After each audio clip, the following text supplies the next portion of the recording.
Welcome back to the Heater Dynasty podcast.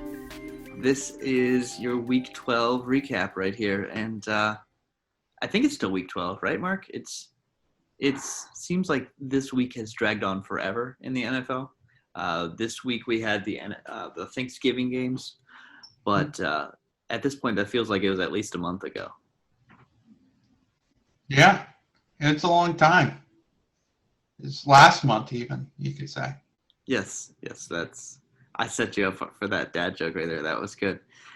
Being that it's December 1st, but no, seriously, Mark, this week is like the epitome of COVID-19 pandemic NFL 2020. Mm-hmm. Give us a recap of what we have experienced so far in Week 12. Got a lot. We got a lot of stuff. So the Steelers-Ravens moving for a third time, just further extending our Week 12 to currently Wednesday, believe, first ever Wednesday game for the NFL. Could be wrong about that. 3:40 or something ridiculous, too. It's just not even just a Wednesday, but it's just like random, like, oh, when you're on your lunch break, go check out this NFL game. Dude, Pacific time zone just wins again. That would be like noon. Exactly. That's what I'm saying. Like, hey, do you guys want to go, get lunch outside at some cafe and watch the game? I cannot imagine what sports life would be like in the Pacific time zone.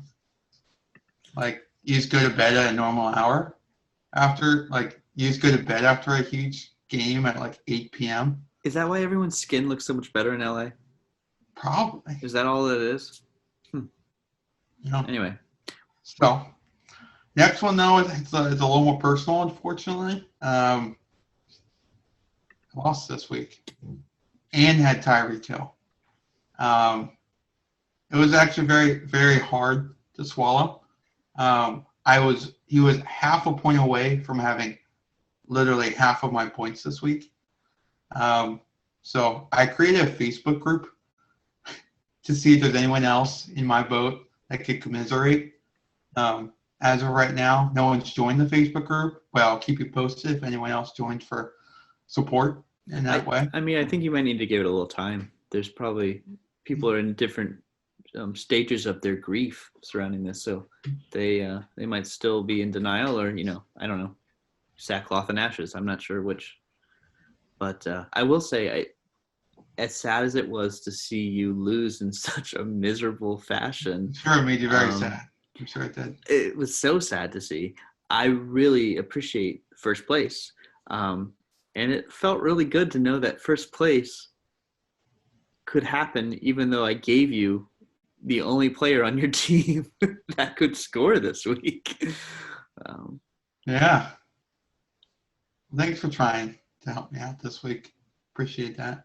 Yeah, absolutely. No worries.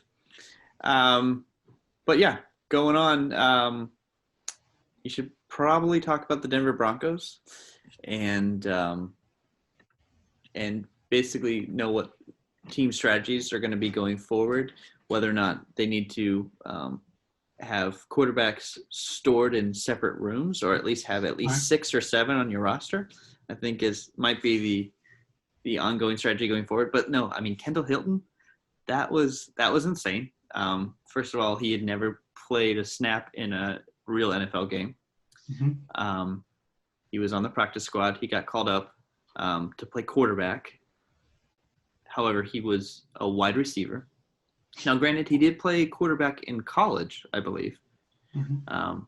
But yeah, dude, he completed one pass for 13 yards to Noah Fant. And 2 picks, right? 2 picks. So he completed 3 passes out of 10 attempts. So do you think that's something that he's like going to tell his grandchildren about, or do you think this is one of those sweep it under the rug and never talk about it? I don't know. I never heard of the man before this weekend, so I do not know his personality, but I feel like at this point you gotta just own it and gotta make a plaque or save the jersey. I started an NFL game as a quarterback. Not many people can say that. No. That's an How many people can say more picks than completions either? Yeah, and his grandkids are gonna be like, "How did it go, Dad?" Or "How did it go, Unimportant. Grandpa?" And he'd be like, Don't worry about it. I was the worst ever." But I did anyway. hear that they talked, and this is just like preliminarily, but talked about having John Elway come down and play. But I don't know. I don't know the ins and the outs of why not, but I have to question. It probably would have been better, right? Oh, can you imagine though? Like if he got hit, that would be so bad. No, not Janelle. So I assume that you're joking about that. Yes. But there was apparently they were trying to get a coach, one of their coaches, to be eligible to play. But with the COVID restrictions, there's no way that it could happen, or I don't know. The whole thing was very weird. It confuses me because I do think it was COVID related because like you have to get signed and go through that process, but he's also already around the team, right? And presumably going through some sort of process. So who do you think is more upset? The Steelers for having to get all their games changed this season, or the Denver Broncos that had to field a team regardless, and they're like, "No, just go out there and play. You're gonna be fine. Just do your best." Like it feels like a double standard a little bit. Like, oh, don't mess with the Ravens. They could be a playoff team. We're gonna make sure that they can, field a roster. I don't know. It feels like they're playing favorites here to a certain. No, degree. I agree. I do think it's like the primetime attention level things that Baltimore provides that because at this point, I'm sorry, if the Ravens can't field a team, they should have to forfeit. Like every team is having to use the exact same restrictions, and it just seems like the teams that are not being dedicated to and disciplined are the ones that are suffering from these things. Every time that something like this happens, the Titans earlier in the season, the Broncos, you find out they're not following protocol. That's why all four of their quarterbacks were this way. Like obviously you can't avoid it, COVID altogether, but they're not following the protocols, and that's why they're falling into these situations where like these outbreaks are happening in their locker rooms. Yeah, I don't know. I don't know how I feel about the forfeiting part. It's like if they have like a week 18 built in, and like if there are, like I would say punish. And I guess if it was bad enough it could lead to forfeiture. But I'm just saying at the point of like you made the Broncos go out there without a single quarterback on their roster. Yeah. But then the Ravens have, 5, 6, 7 players out. Sure, that's a ton of players. Earlier in the season, they did the same thing to the 49ers. They made them go out there with half their roster missing. But that's all I mean by forfeiture is like if you can't even roster it, well then you're out of luck. But I think that game should already happened. I understand moving it to Sunday, sure, based on the early week. That changes things Thursday night to meet all the COVID protocols and everything. But after like the Sunday thing, it's just like at some point, if you're going to push forward with the league, you have to play them. Or you have to just like start cutting games. Yeah. It seems like a double standard. But anyway, that was my soapbox for the week. The last thing we have written down that was weird, it's more sad than weird, but the Will Fuller suspension for 6 weeks. So, I mean, I guess that explains why he was catching all those balls. Apparently, I mean, and he didn't even try to deny it. Most of the time you get an appeals process or something. It seems like he's like, "Yep, you got me. I'll serve the 6 games." Well, it sucks because he posted a message that a trainer prescribed this stuff to him, and he just trusted them as a professional that it was good. It was okay. Yeah. So I feel like I'm curious how often, that happens or not. Obviously, I have no idea of look into that, but like for him, I'm like, dude, that sucks. That he had, you determined I'm going to a professional to tell me what's right, and the professional said that they were following NFL guidelines, and he tested positive. It sucks. Yeah, there's a lot of yeah. I would guess I would say the same thing if I got caught. I don't know. Maybe. I find it really hard to believe that you would have no idea. But I don't know. Maybe. Anyway, all to say, weird week in the NFL, and yeah, I don't know. Do you think the rest of the season is in jeopardy in any way with as many cases as you see rising right now, Mark? I don't know. I mean, Jeopardy, I don't think so.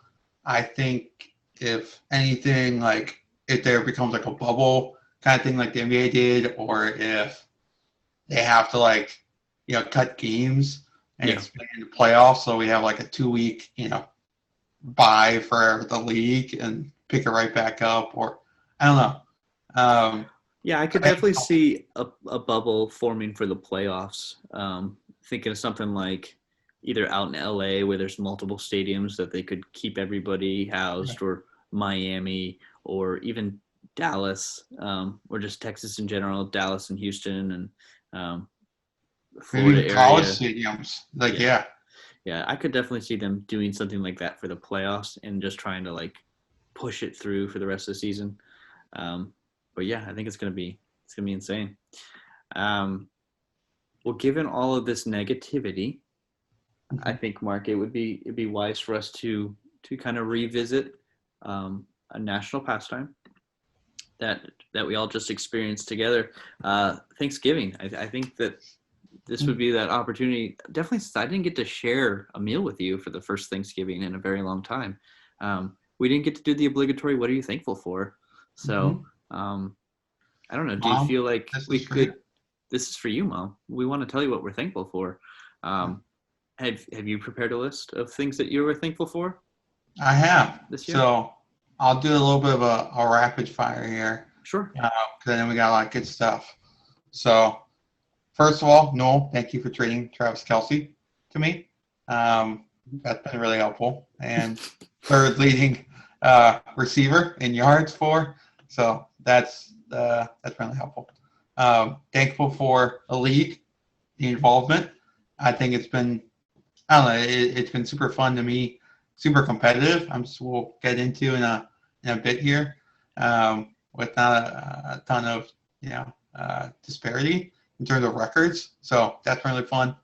I put on here before the game was decided, Tyreek this week, but he couldn't quite get it done. He tried to put the team on his back, but couldn't fully finish. But again, another guy who's helping me hopefully get through into a playoff run. Seymour, thank you specifically for being the rules expert. This week, I actually consulted with him to see, because I had forgotten the rules that we'd made around COVID. You would remember them, and you put the post in, but I had consulted with Seymour. You're talking about the "we all know Mark" question, as far as like, hey, I'm kind of stuck here with the Ravens. If they don't play, can I play Logan Thomas? Was that because he played on Thanksgiving? Is that what we're referring to? Exactly. So, the part we put in place where if our previous player had already played before we knew that a game would be canceled or potentially canceled at this point, that we would use the reasonable pick if we knew it happened. So Seymour sent me a screenshot in minutes and let me know what we had said. So I appreciate that, Seymour.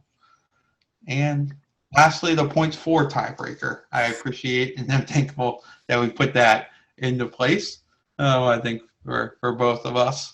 But I'm limping to the playoffs right now with Zeke, pooping himself, and this week it's been a low week for points across the board. And Tyreek, Kelce was fine as well. So points for has been nice for my tiebreaker. We'll see if the points keep coming. All right. Well, Mark, looking at your list, I see a little overlap with my Thanksgiving list here. So I when I'm looking down my list, I saw one thing I'm thankful for is just your epic fail this week. That was helpful for me. First place, baby, and back on top, and just seeing Tyreek Hill basically carrying your team, but just not being able to cross that finish line definitely made it a little bit more sweeter. I wish you'd give me some more. Like 5 touchdowns, 363 yards. I think the receiving record. You might have gotten him. You just might have gotten him. But yeah, so close. But thank you for that. I want to thank some of the other guys in the league too for the various trades that we've done. Jared, thank you so much for Josh Allen. He has been a real blessing this year. You are a saint and the best brother-in-law someone could ask for. Mark, back to you. Thank you for Calvin Ridley. Thank you for Jonathan Taylor. And also thank you for that second-round pick for this upcoming year. I don't know where I would be without you this year. Thank you. And then lastly, Josh Hennig, thank you so much for Justin Herbert. Our trade where you gave me your second-round pick, where I picked Justin Herbert, for Kerryon Johnson. I feel like I'm just barely winning that deal. So thank you. But who knows? There's still plenty of time. Kerryon Johnson could end up having to start as the quarterback for the Lions at some point this year, or crazier things have happened. What else am I thankful for? I'm thankful for you, Mark, for joining me on this crazy podcast ride. It's been fun this year. I think it was well worth it, and we put a lot of time into it. But I don't know. In all seriousness, I think it was very beneficial. It was helping me stay sane through all of this pandemic mania for sure. And then lastly, I just want to thank Pinor. I'm thankful that your team might still not make the playoffs, even after you didn't trade me Derrick Henry. And honestly, it just it makes it sweeter, the fact that your premature tanking, the fact that, if you had just scraped out 1 or 2 more wins, you could very possibly have been right in the thick of the playoffs and had a chance at winning this whole thing. But between you and Newell and your tanking, I just thank you guys, because you made it very interesting this year for sure. I totally disagree with your logic behind your tanking, but we'll see how it plays out. So yeah, Mark, we are through 12 weeks, well, almost through 12 weeks of this NFL schedule. So that brings us almost to our playoffs, fantasy playoffs, starting in week 14. But this year we're introducing that week 13 wild card weekend based on your rankings. And so I think we have enough data from week 12 to be able to practically finalize what those matchups are going to be. Yeah. So, Mark, I don't know. How do you want to do this? Do we want to talk through the matchups first and then talk about what the playoffs are going to look like and tell the story that way? Or what are you thinking? Sure. So let's start with that. Let's start with the wild card. And I think at this point we can call it official. Looking through, anyone that still has players to play is already in the lead. Right. I think the only thing that's going to vary is the total points for people, but even the totals are separated enough that the numbers themselves will not affect the order, but it could affect some of the playoff potential scenarios that we'll go through in a second as well. But as we alluded to before, I have regained first place. And so at 8-4 in first place, I'm going to play GM Newell, who has solidified his 12th position. And regardless of the outcomes, congratulations, sir. You have the first pick of the 2021 draft. So you have accomplished your mission for this season. On that note, I talked to Newell this weekend, and he mentioned that the reason for the trade was exactly what you had mentioned, where he really just wanted to spice things up, make it interesting, and see what he could do, start from scratch. So he's done it, made it interesting, and now we'll see if it pays off for him in the long run. I mean, what, 6 draft picks in the first round this year? I was going to say, I have a feeling he's not done yet. I feel like the offseason could bring some more adventures. We'll see. Because he does have a lot of draft picks, but let's see, does he still want more? I'm sure he's listening. I'm sure he's always listening. So I have a sense that he might have bugged my house at this point. Oh yeah? I don't know. It just might be paranoia, but if anyone did it, I think Seth would have done it. But moving on, Caleb Seymour has slid into second place with his defeat this week. So he will be playing Albizi, who is in 11th place at 4-8. And this, I think, is the most surprising one, Mark, this next matchup. So we have BC playing Jared. The matchup itself is not surprising, those two playing each other. But it's the position rankings. BC has slid into 3rd place with a win this week, which is downright absurd, and you should all be ashamed of yourselves. That's ridiculous. But BC, well, 3rd place. As we say, you guys, I do believe he's beaten both of us this year, and I do think he also beat, we all know, Mark. And like all of his wins are legitimately against good teams. And but his points 4. His points 4 is so bad. Oh, this is why we play fantasy football, because who knows what will happen. But anyway, BC, 3rd place, playing Jared at 5-7 in 10th place. Mark, after slid from 1st place down to 4th place with a single loss against Josh Hennig, will play none other than Josh Hennig in Week 13. The rematch. Can Mark redeem himself? Spoiler alert, good news is Mark will make the playoffs regardless of who wins this game. But Mark should still be trying to win because there are bye week implications if he does win. But we will get to all that in a second. Sorry, I'm getting excited. But the bottom 2 games here, these are the 2 that we should all be paying attention to because these are the ones that could determine the 6th spot in the playoffs. So we all know Mark, currently sitting in 5th place. A lot of shakeups this week with these wins, which was on purpose. That's why we had these 2 divisional games right here at the end to really see who's going to come out on top. But we all know Mark, having lost this week to Seymour. Is that who he lost to? Okay. So he's sitting at 7-5 in 5th place. He's going to play Connor, who lost to me at 6-6, who is sitting in 8th place. And then the last matchup, John Staggers, 6-6 in 6th place. Ooh, is that so John Staggers is the devil? Is that what we just determined? 666? Is that? Oh, I see. Yeah. I think that's all that can possibly mean. Sorry, John. Well, anyway, so he's playing Pinor, who is a pastor. Yes. Also at 6-6, but luckily he's in 7th place. So this could be the ultimate matchup of good versus evil. But in all honesty, we'll go through all the possible scenarios in just a second. But whoever wins this game pretty much is going to get the 6th spot in the playoffs. But there are a couple scenarios where that's not true. So, Mark, let's break down the scenarios for the guys. Okay. First of all, we can start with who's been eliminated from the playoffs.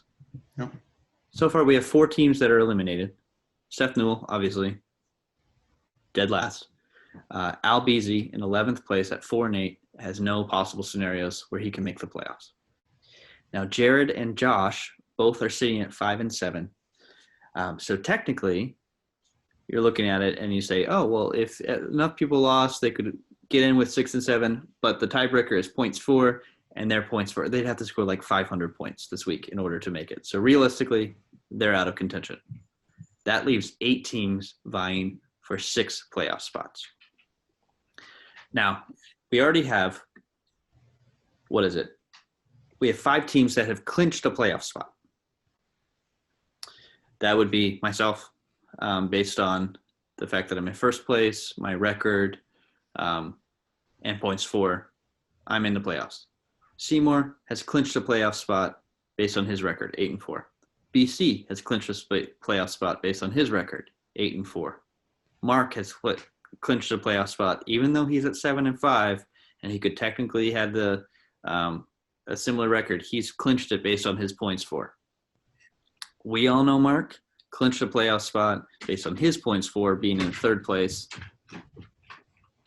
meaning that the only person that's currently in the playoff situation, based on rankings so far, that may not make the playoffs would be John Staggers. So given those situations, and then Pinoer and Connor, those 3 guys are fighting for that last playoff spot. Now, there's lots of different scenarios to determine what's the final order, who's playing who, all that. But right now, we're talking about a battle of 3 players for that 6th playoff spot. Mark, do you want to break down what that looks like? Yeah, so it's a race to 7. So 7 wins is what we need. So if John wins, he's in. He'll beat P. Noer, and he has a sufficient lead on Connor in points for. If we go to P. Noer, if he wins, good chance he's in because he's got a cushion on Connor. And then the least likely being Connor. So I'll talk a little bit more in depth about the points. And this is, really what it comes down to is Connor beating We All Know Mark. That has to happen. And he has to have Philip Pinoer beat John to compete on points. And then he needs to outscore Pinoer by 32 plus whatever happens on Wednesday in the Steelers game, if it happens, between Claypoint and Ebron. So which currently I think they're projected to score about another 33 points or so. So we're talking at least 65 to 70 points more than Pino or Connor has to score, plus having Pino or beat John. Yeah. So Connor definitely has the hardest road to get there and needs the most help, but it's not without completely out of the realm of possibilities. What I think is interesting, though, is even though there's 5 people that have clinched a playoff spot, there is a ton of different scenarios to figure out who's going to actually get those 2 bye weeks. Which 2 teams get a bye week in that first round, which could really determine a lot of give people quite the advantage because there's only 3 rounds of the playoffs. If you clinch if you get a bye week, you only have to win 1 game to be guaranteed some part of the prize pool. You're guaranteed at least 3rd place. Yeah. So, do we want to start at the top and work our way down? Let's do that. So I can start with you, Eric, currently being in first place. Win and you got a sufficient points for lead there. So win and you got first. Next 2, we've got Seymour and Ben Chapman as the other 8-win teams. So as long as Seymour wins, he clinches 2nd place with a bye because he's got a sufficient lead. He could technically clinch first. He could get first place if I lose. Right. So if I lose, I don't get a bye week, most likely. But I'm still guaranteed a playoff spot. Yeah, and then if we do BC, he's not beating anyone in points for, no. So he needs the record. So he would clinch a bye if he won and either you or Seymour lost. So that's what you're referring to. If Seymour and Ben Chapman win and you lose, you could move out. And even if I won and you lost, there's a Yeah. chance I can be on points for. There's a lot of situations where I do not get a bye if I lose. So basically, I just my destiny is in my own hands. If I win, I'm guaranteed first place, and I'm guaranteed that bye. And luckily, you can't ask for a better target, GM Newell. I don't know. GM Newell, after that Travis Fulgham, I think he's going to find a way to win this game because he could win this game and still get last place. So I guarantee you he's going to do his best to play the spoiler this week, as he should. I don't know how he's going to do it, but go for it. Yeah. If the trade deadline hadn't passed, he might trade some of those first round picks to make it happen.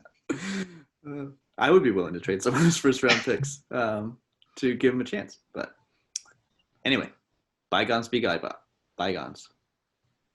And last person is we all know Mark at this point. You skipped yourself, dude. Talked about your I situation. kind of briefly mentioned it. Okay. Yeah. So I didn't go in depth fully. So I can get into a bye with a win for myself and 2 of the 3 of you guys losing between Seymour, Benjamin, and Eric.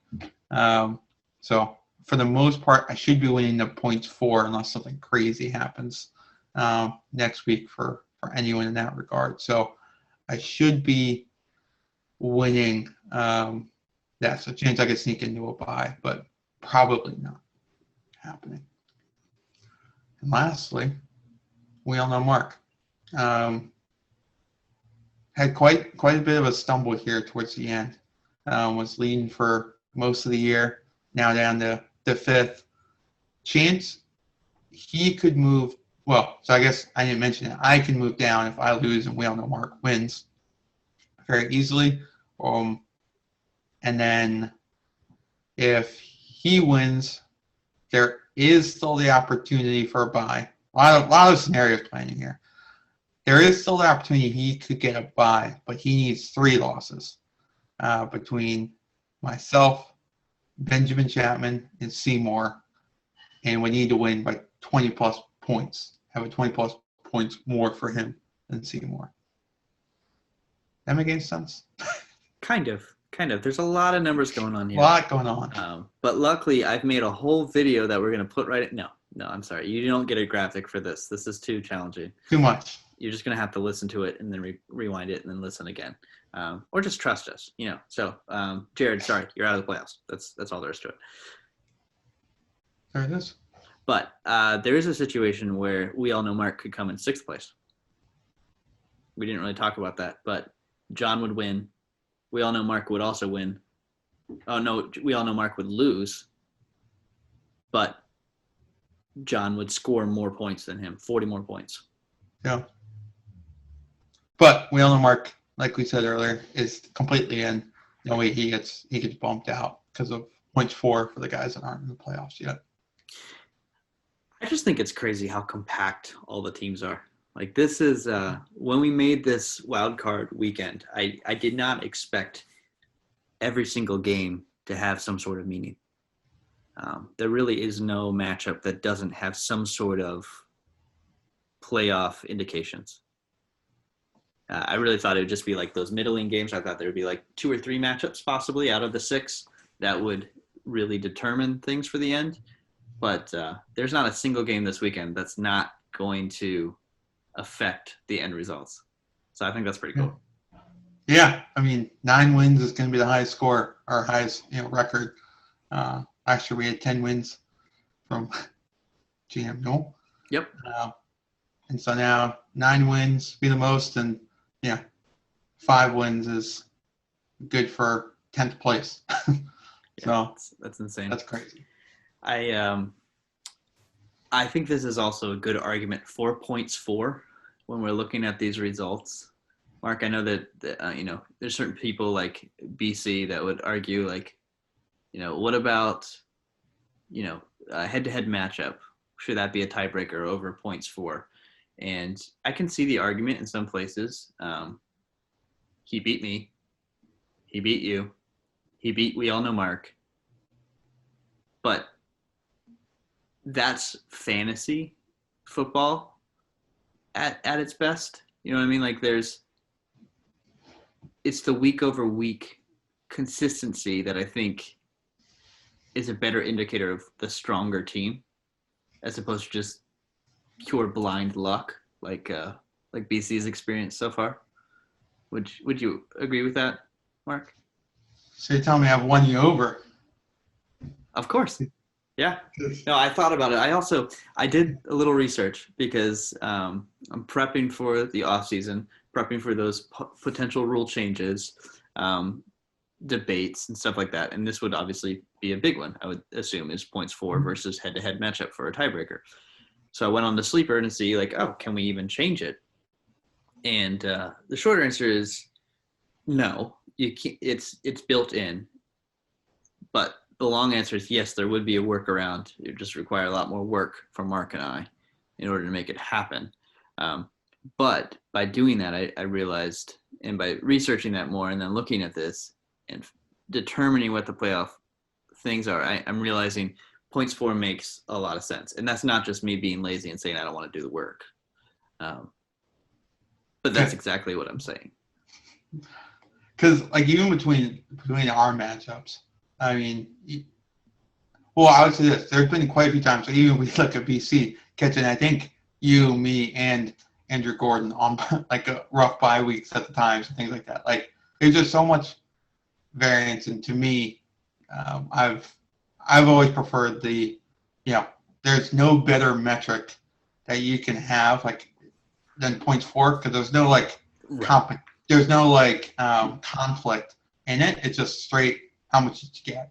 And so to me, it's the most organic tie-breaking metric. Whereas if you did points for in NFL, it's like, well, there's different strategies involved. Sure. Yeah. There's way too many different factors. And even when you look at our matchups, I've beaten you twice this year, not to rub it in or anything. But you have me beaten by 60 points in our points for. Over its whole season, 60 points is not that much. So it's very easy to argue that my team's better than yours. Is what I'm trying. That's kind of what you're trying to say. What I'm trying to get to. But at the same time, my team's just better than yours, so points for doesn't matter with us. I'm confused. But all that to say, you and I have been arguing from the beginning, power struggle. We're the top two teams. Whether it's you or me, back and forth, we've been arguing. We're better than everybody else. Would you not agree that the statistics show that we're better than everyone else? Points for, I mean, I'm telling you, it's the best stat. All right. We've beaten this dead horse. Points for is staying. You guys can try to vote it out, but it's staying. It's that simple. Mark, is there anything else we want to talk about this week? I almost forgot. We need to talk about the NFC East, because this wouldn't be a Heater Dynasty podcast without some mention of the NFC East. So we just want to do a quick run through from revisiting the predictions that we made alongside BC and his player series, and just kind of check in and see where we're at with this, because at that time we were really talking about how it is a two-horse race, the Eagles and the Washington football team. And so far we got one of those right. After watching that Monday night game, I think the Eagles are fighting for last place in the league. Obviously the Jets got to start winning some games. But yeah, so second to last place, Eagles. They're going for that top two pick. Oh my gosh, do they look like a garbage fire right now? But all that to say, I don't think they can catch the Cowboys. I think Cowboys got that on lock. You think the Cowboys are worse off than the Eagles? Oh yeah. I mean, to be fair, the Eagles have a terrible stretch coming up. Continuing this terrible stretch. Yeah. But they do luckily have another one against Dallas that they better be winning. And then when they play us last week, it's just a toss-up. Only because of how bad Washington is. It has nothing, on paper, there's no reason why the Eagles should win that game. If they win, it's because the Washington team loses.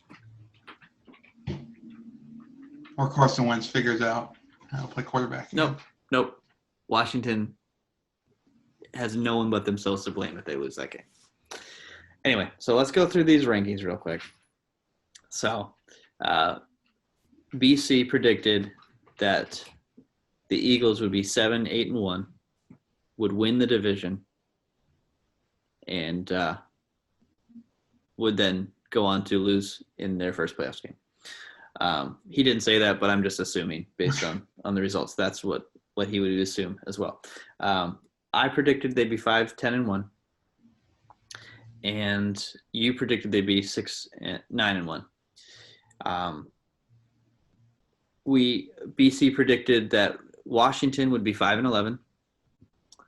I predicted they'd be 7-9, win the division, and then lose in the playoffs.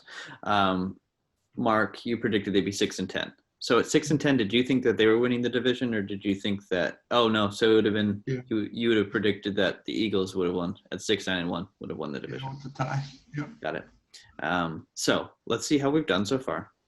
So far, we are all equally wrong. Equally wrong. We all went 3-7 with our picks. I don't think we need to go through each and every pick. I think it would be better to look at the remaining games, Mark, and determine who has the potential for their outcome to be the most successful. Mm-hmm. So I don't care which games we predicted right, win or loss. We're not experts here. How close can we get to the final result? Yep. So BC has them going 7-8-1. The Eagles' current record is what, 3-7-1? Is that where they're at now? 3 wins for sure. Yeah, they played 11 games because they had the bye week. Yeah. So 3-7-1. Yeah. So they're sitting at 3-7-1. So he basically can only afford them to lose one more time in order to be correct. So let's run through who they have left to play. Green Bay. Yeah, there's no way they're beating Green Bay. New Orleans. Oh. No. Even with Taysom Hill and Alvin Kamara scoring 4 points in fantasy a week, they're going to get crushed. Arizona Cardinals. Sure, they could win that game. Dallas. Yeah, okay, they can win that game. Should. Washington. Absolutely not. They can't win that game. That's just not even. Definitely can win that game. All that to say. So he has 1 loss left. That's all we got. For me, 5-10-1. I feel like I have the potential to be the closest because I have them pretty much losing out with. I guess I'm giving them 2 wins, but I think they're going to end up being 4-11-1. I think the only win they're going to have is against Dallas, personally. Yeah. Same with you, Mark. It looks like you need them to win a couple more times to be correct, but I think you're okay with being wrong in this case. Definitely. I need 3 more wins from them, and they're only going to get 1, and I'll be happy with that. Very happy to see them have a 4-win season. Yeah, so 4-11-1 is what we're predicting will be the actual result going forward. Yeah. Okay, so switching over to the Washington team. It's still so awkward. Like, I like Washington football team as a possible name going forward, but it's just like we got to figure out some sort of like nickname or moniker that works. It's just so rigid. You don't like Washington? Do you think it's too long? Or I think it depends on the situation. It's really hard in this case to like differentiate what you're referring to. So now let's look at Washington. Yeah, it works right now as long as you know what we're talking about. But to say like, now what do you think about Washington? What, the state? The city? No, the football team. The Washington football team? What's their name? Oh, it's the Washington football team. Like, it's just stupid. I take it back. I hate it. I love it. I really hope we keep it. Anyway. So Everton, Manchester, I think all these soccer teams that do it, I think it'd be cool to like make it the place. Washington.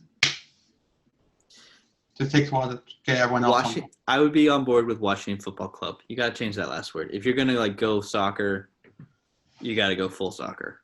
None of this. I ain't trying too hard. I like the Washington Football Club. Anyway. So BC had us going 5-11. So currently we are sitting at 4-7. So he's saying that we can only get 1 more win, which according to our record, according to what he's predicted is if he has predicted everything right, he would be right now. So he thinks we're going to lose to the Steelers. I can definitely see that. He thinks we're going to lose to the 49ers. I think that's the most winnable game of these three. But yeah, I can see that. Seattle, he thinks we're going to lose to Seattle. I think that's more just recency bias based on how poorly they did against Seattle. The Panthers, he thinks we're going to beat the Panthers and then lose to Philly. So I definitely think he's got this all wrong. I could see a scenario where we definitely end 5-11. But I think we're going to do better than that. I think I have the best potential here at 7-9. Actually, in all honesty, I think you had the best potential I was at going to 6 say, and 10. I like mine. I like mine a lot. I think you look best at 6 and 10. The optimist in me says 7-9 is realistic. 8-8, I would be ecstatic. I would just lose my mind. They could call the team whatever they wanted, and I would cheer for them. It's not going to happen. But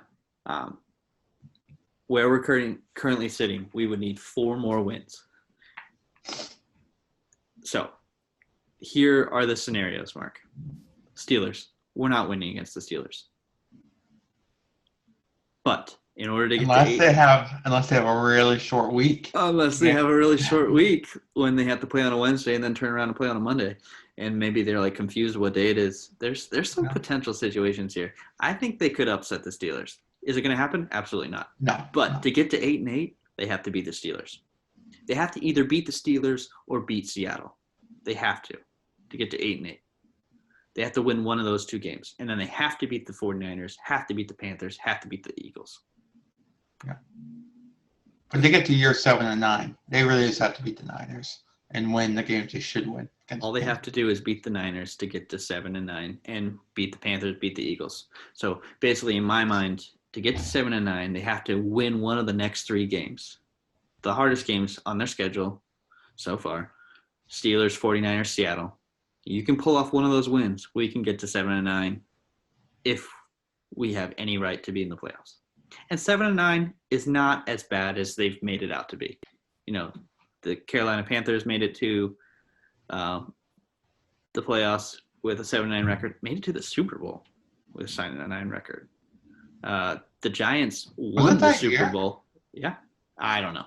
No, it was 15-1 is when they made it to the Super Bowl. You're right. It sounded better if I said 7 and 9. But the Giants made it to the Super Bowl and beat Tom Brady in his perfect season at 8-8. Yep. So you're saying there's a chance. But for all intents and purposes, let's look through yours. 6 and 10, probably the most likely scenario. You have them losing the next 3 games. Steelers, 49ers, Seattle, and then winning against the Panthers, winning against Philly. That's most likely what's going to happen. I could see them flip-flopping, losing the Panthers, winning against the 49ers, something like that. But yeah, I think it's very possible to get to 6 and 10, win the division still. I'm hoping for that 7 and 9. So this just in. Jason Wright confirmed that we will be a Washington football team through next season. Well, I thought they already confirmed that. That's like maybe it's confirmed. No, like all the way tepid breaking news. Is it? Was that all right? I didn't even realize. I thought they were planning on trying to do something this offseason. But all right, well, cool. I guess we'll start working on the fight song. Start buying their gear. Yeah, I did. We have made this episode way longer than it needed to be. Way too long, but it's just because we missed you guys. We want to make sure you know we care about you. Stay safe, stay warm, and by the end of this, you're all going to be cheering for the Washington football team as they take home the Super Bowl trophy in 2020. Well, 2021, based on when they would play, but the 2020 season. I believe in Alex Smith. I'm just saying, guys, if we get to the Super Bowl, you have to promise me you're cheering for the Washington football team. Yeah. And if not, we will find replacements for you in this league. It's that simple. All right, final question here. How many games do you think it takes for us to have no chance of changing the name from football team? If we won, obviously, if we win the Super Bowl, they're not changing the name, right? Oh, gosh, yeah. How many wins do you think through the playoffs, or do you think it's just if we won? I think it's just the Super Bowl. I think the playoffs, like this year, is such a waste of a season that I don't think it's going to have any effect. If we win the Super Bowl, if we win a playoff game, maybe. We win 2 playoff games, it's staying. 2 or more playoff game wins, I think. You think it stays? I think it stays. Yeah, I feel like once you kind of get that traction, like the new culture, we got Rivera, Yeah. new culture setting in. I think as people start to really accept it, I think it's two. I like that. I like that line. Yeah. All right. We got to go. For one thing, I just need to go eat something. I haven't eaten anything all day. So I will talk to you later, buddy. It's been real. Stay safe. And See you, bro. keep it classy.